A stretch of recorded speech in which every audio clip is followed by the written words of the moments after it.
Well, for the first time in more than a year, Lebanon has a functioning government. The question remains, however, whether it will be strong enough to challenge the Iranian-backed Hezbollah from taking over the country. Julie Stahl brings us the story. Lebanon's new Prime Minister, Najib Mikati, is promising to stop the country's dramatic economic collapse and urging politicians to work together. The situation is very difficult, and we all know this, but it's not impossible to deal with it if we cooperate as Lebanese. We have to work hand in hand. And that will be a tall order since there's been no true governing body since shortly after the massive Beirut port explosion in August 2020. France, United States, international community, all of them, the IMF, the International Bank, they said always, we are ready to help you, but you have to form a government. The mission of the government should be reform. I don't think that they can, the government, make reforms. Reform is clearly needed as more than half the population sits in poverty due to a drastic drop in the value of the country's currency. That's led to skyrocketing food prices, crippling fuel shortages, and widespread power outages.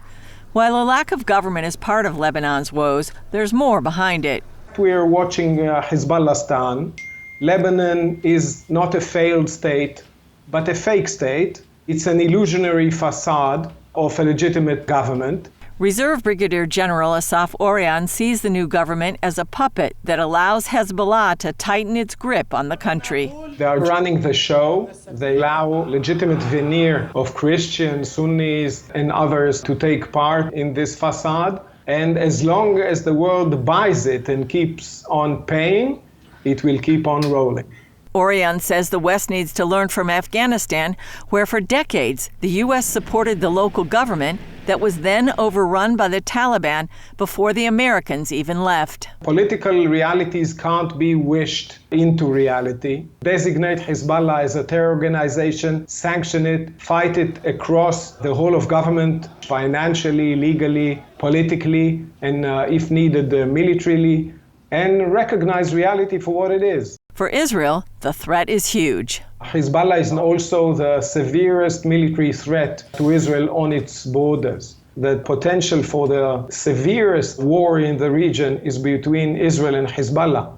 And that's because Iran is keeping on pushing itself onto Israel's frontiers, both in Lebanon and in Syria. Meanwhile, Israel says Iran is just a month away from having enough material to make a nuclear bomb. Julie Stahl, CBN News, Jerusalem.